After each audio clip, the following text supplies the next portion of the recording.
trying to be motivated today. And I'm just talking about some simple solutions that sometimes you can't wait and do your own advice. I mean, do your own judgment. You know, some people want to just fix it right then, but when money's tight, I had to kind of wait on things. So sometimes you can save a lot of money by not jumping in it, even though it might take up 25% of your brain cells. All things are like that. You know, it's like, well, let me put it on my mind and I'll figure it out later. You know, so I do a lot of stuff like that, especially my wife's health and trying to figure out the next frontier, because it's always something different. It's very challenging or frustrating, whatever you want to call it. But anyway, I had problems with my radiator. It started spewing all over the car. I didn't know it, but somebody said, "Hey, is your radiator spilling all over the car? Or you got something smell coming from your car." So we popped the hood, and I had a radiator, and I got some videos about what it looked like.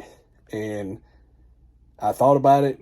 I bought 1 gallon of radiator fluid. I filled it up, and then it went down. So, I don't know which one, but I was watching it, and it wasn't getting hot. And, some people told me some weird stuff. So I was just kind of watching it, wondering how much it's going to cost. And I asked one mechanic. He said, "Well, bring it out here. We'll give you an estimate, And a lot of people do a lot of things for you, and you don't need it done. So anyway, I was, you gotta look up stuff. Take time to look up things. Google is a good resource that, we didn't have a long time ago. Used to, people had to rely on experience. So anyway, I bought a cap for $13, and it hadn't lost any more radiator fluid that I know of. So I've been keeping an eye on it, and we go back and forth a long way, 160 miles and back, and I was driving about 80 miles an hour, and the RPM started accelerating. So I was like, "What's wrong with my transmission?" I slowed down to probably 30 miles an hour in the lower gear. And this is another problem I got. I'll tell you about in a minute. But I went to the gas station. Didn't have the right size filter. Didn't have one in the car because everything was running when I got it. I got it at 118,000. It's got 133, a Nissan Rogue. And it was acting really strange. I put transmission fluid in it, and because it's a part that says where it's full, there's another part up here that says hot. So it was really hot. So it was down here, so it really didn't have enough transmission fluid in it.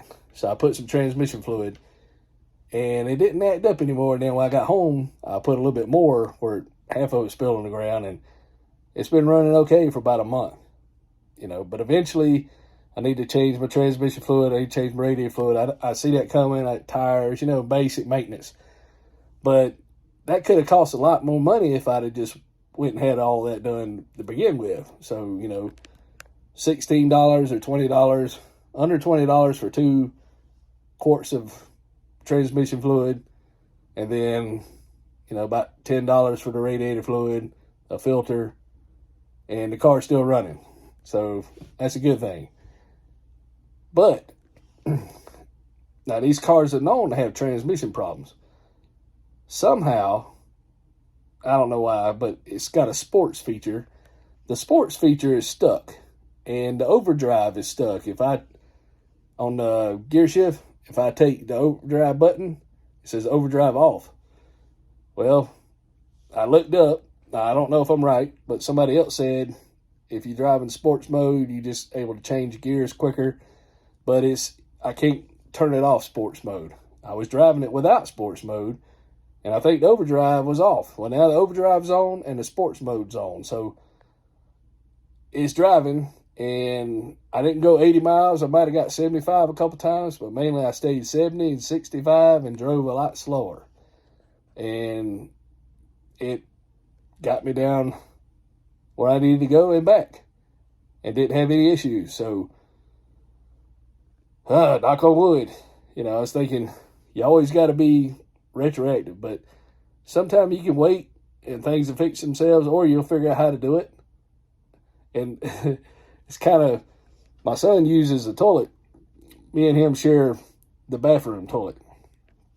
And I thought he was clogging the toilet up, but the water wasn't coming all the way up like it's supposed to. It was right at the bottom, and you had to put water in, but then it would go down, and you couldn't really plunger it. And I was thinking, what's wrong with this thing? So I wanted to, I was going to fuss at him, but in a dad way. And I brought him in there, and we looked at it, and I took the toilet. He said, there's not enough water pressure. Well, flushing the toilet, I don't think it has anything to do with water pressure. It has something to do with the tank filling up to a certain level. All that water, when you hit the handle, the flap comes up, all that water goes down, and the gravity of the water flushes the toilet. There's no clogs in the air and all that.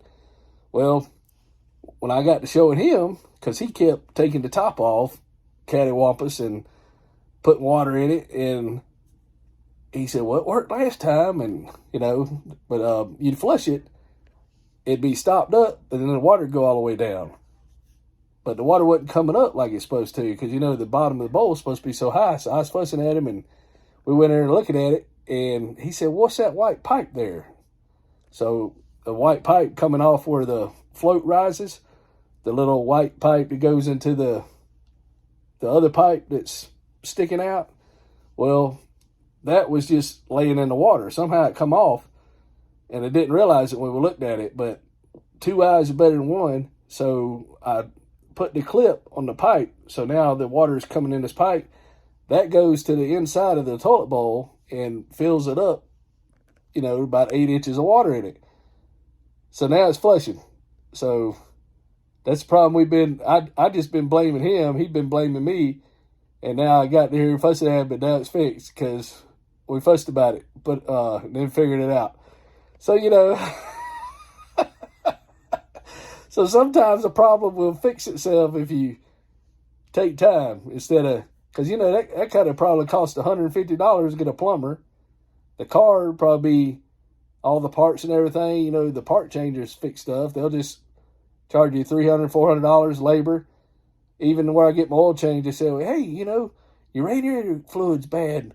We need to flush it for like $100. And I was like, well, it's okay. I'm watching it. So people would charge you money if they can get it. So I don't know if this helps anybody or if it's funny or you think I'm crazy, but I just wanted to share, it might help somebody. I hope you guys are having, a good time fixing things. You see the movies where these guys are firing cannons and they fire so much they get hot and they say they're going to explode. Keep firing. We need them. And then they blow up and, take out whoever is operating the cannons. And they say they won't last much longer, because they were putting stuff like that. Everybody has these issues, even maintenance. And no matter what you're doing, no matter what it is, your computer screen. And, I know somebody else has a problem with their little $50, what do you call it? I don't know if it's a notepad or it's the single one. But I think it's worth about $50. They got all kind of stuff on it. So we called a place and they're going to fix it for like probably $100 or more. But you could buy a brand new one for $50. And then my idea, I don't know if it worked, but you got these little batteries in there. So you buy a brand new one for $50, and as long as if it worked, the battery's the same and it should unplug. Kind of like old remote control cars or something. Remote control, the cheap ones, how the little white plug just plugs in the circuit. I think that's how they are on those things, but I might be wrong. But $50, you have a new one. You put the battery in there, get all your information you need because the charging port won't work. So you can't turn it on, but that might be a bad idea. But he's going to spend $100 something to get the old one fixed when he could buy a brand new one for $50, get the information if it works. But he might be at a $50, but you'll have a brand new, not an iPad, but the cheap one, whatever you call it. I think they're $50. It might be more. But stuff like that. See, I would try to do it that way instead of spending all that money on the other one, but it might not work. Who knows? I've done some stupid stuff too, so you learn as you go, and I'll probably do stupid stuff in the future. One time I was a lot younger, newly married, and had a small house, and they had a shower they put on the porch, a stand-up shower. Well, it was leaking. It would have run probably till I got out of there, but I tried to fix it. You want to fix everything that's not working because you think it's broke. But some things that are kind of limping along, it's better just let them break before you fix them. Well, the guy said, "Oh, just cut them out. Cut this out, cut that out." Well, once you cut into that, it ruined it. So then it really was broke. I broke it to fix it, and it cost a little bit of money. So I made some mistakes. One time was out in the middle of the country, and I had a valve cover gasket leak. So I put a new valve cover on it, but then it was like a 350 engine. They had an X and a D, 1979 limited Buick, I think, V8. Nice car, go real fast when you're young, and car felt like it was like a boat on the water. Maybe that's why they called him a boat. I don't know, but I didn't have the filter on quite right, and I had an oil spot when I went back looked at it, but I made it about 10 miles before the engine locked up, and the guy said, "It's going to cost you some money." So I lost the car. So I made some stupid decisions, but so now you just try to sit back, think about the situation before you do something expensive, or do I really need to do that? So hopefully this helps somebody, maybe to give somebody a laugh, but think about it before you do it, and hopefully this will help. And I just thought it was funny because, some things it's just like, I ain't dealing with this right now. The toilet.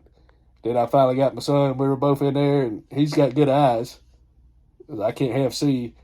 And he said, "Wait, what's that wire? Ain't that thing supposed to be over there?" Because he don't know about it. But I said, "Oh, yeah. And we put the clip in, so we fixed it together.